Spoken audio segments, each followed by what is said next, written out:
माता सीता पृथ्वीमध्ये विलीन झाल्या आणि प्रभू श्रीराम त्यांना थांबवूही शकले नाहीत. त्रेतायुगातील ही सर्वात भावूक घटना मानली जाते. एका अशा देवीची कथा जिने संपूर्ण आयुष्य त्याग, दुःख आणि संघर्षात घालवलं, पण शेवटी असा निर्णय घेतला ज्यामुळे संपूर्ण अयोध्या अश्रूंनी भरून गेली. माता सीता या साध्या स्त्री नव्हत्या, त्या स्वतः भूमिदेवीची कन्या आणि देवी लक्ष्मीचा अवतार होत्या. वाल्मिकी रामायणानुसार मिथिला राज्यात एकदा भयंकर दुष्काळ पडला होता. तेव्हा ऋषींनी राजा जनकांना सांगितलं, जर राजाने स्वतः नांगर जमिनीवर चालवले तर धरती पुन्हा सुपीक होईल.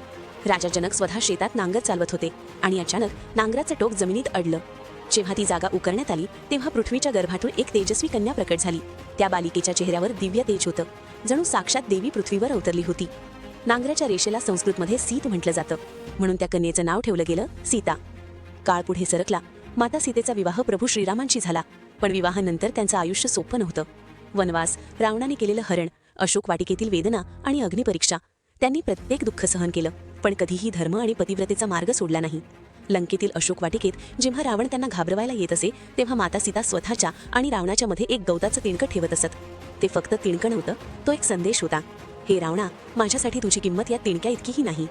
रावणाकडे अपरंपार शक्ती होती, पण तो माता सीतेला स्पर्शही करू शकला नाही, कारण त्यांचं सतीत्व अग्नीसारखं तेजस्वी होतं. रावणवधानंतर प्रभू श्रीराम माता सीतेला अयोध्येत घेऊन आले, पण काही काळानंतर अयोध्येतील लोकांनी त्यांच्या पवित्रतेवर प्रश्न उपस्थित करायला सुरुवात केली. राजधर्मासाठी प्रभू श्रीरामांनी अत्यंत दुःखी मनाने गर्भवती सीतेला वनात पाठवलं. वनात महर्षी वाल्मिकींनी त्यांना आश्रय दिला. तिथेच लव आणि कुशांचा जन्म झाला. वर्षानंतर जेव्हा लव कुशांनी संपूर्ण रामायण श्रीरामांच्या दरबारात गाऊन दाखवलं तेव्हा संपूर्ण सभा भावूक झाली. श्रीरामांना समजलं की हे दोघे त्यांचेच पुत्र आहेत, पण समाजातील संशय कायमचा दूर करण्यासाठी माता सीतेला पुन्हा एकदा स्वतःची पवित्रता सिद्ध करण्यास सांगितलं गेलं. यावेळी मात्र माता सीता शांत होत्या. त्यांच्या डोळ्यात अश्रू नव्हते, फक्त आत्मसन्मान होता. त्यांनी हात जोडून प्रार्थना केली, जर मी मन, वचन आणि कर्माने फक्त श्रीरामांचंच स्मरण केलं असेल तर हे धरती माते, मला तुझ्या कुशीत सामावून घे. इतकं म्हणताच संपूर्ण राजदरबार हादरून गेला. धरती दोन भागात फाटली आणि एक दिव्य सुवर्ण सिंहासन प्रकट झालं. त्या सिंहासनावर स्वतः भूमिदेवी विराजमान होत्या. त्यांनी आपल्या कन्येला प्रेमाने मिठीत घेतलं आणि माता सीता हळूहळू पृथ्वीमध्ये विलीन होऊ लागल्या.